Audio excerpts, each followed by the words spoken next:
This teacher needs to meet a curriculum goal, and she's got a very diverse group of students. And so does this teacher. And this one. Most do. In fact, research shows that the way people learn is as unique as their fingerprints. What does this mean for teachers of today? Classrooms are highly diverse, and curriculum needs to be designed from the start to meet this diversity. Universal design for learning is an approach to curriculum that minimizes barriers and maximizes learning for all students. Whoa, that's a fancy term. Universal design for learning. Let's unpack it a bit. Let's think about the word universal. By universal, we mean curriculum that can be used and understood by everyone. Each learner in a classroom brings her own background, strengths, needs, and interests.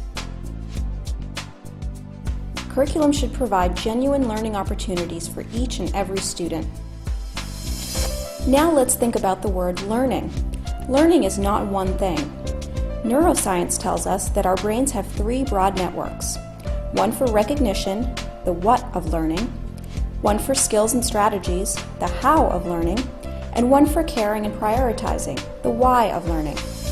Students need to gain knowledge, skills, and enthusiasm for learning, and a curriculum needs to help them do all three. But every learner is unique, and one size does not fit all. So how do we make a curriculum that challenges and engages diverse learners? This is where the word design comes in. A universally designed building is planned to be flexible and to accommodate all kinds of users, with and without disabilities.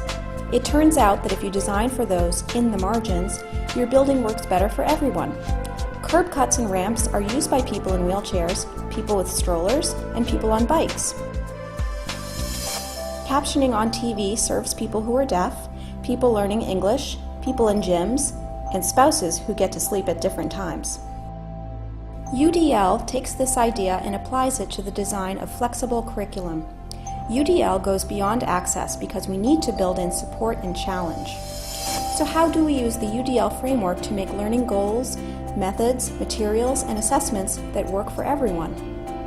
First, ask yourself, what is my goal? What do I want my students to know, do, and care about? Then ask, what barriers in the classroom might interfere with my diverse students reaching these goals? To eliminate the barriers, use the 3 UDL principles to create flexible paths to learning so that each student can progress.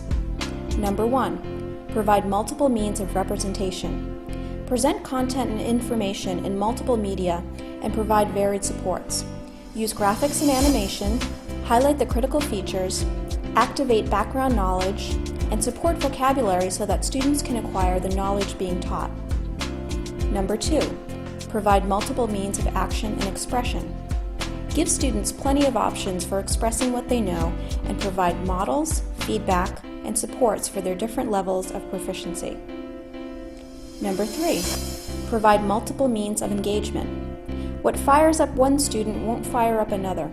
Give students choices to fuel their interests and autonomy. Help them risk mistakes and learn from them. If they love learning, they will persist through challenges. And remember, always keep in mind the learning goal.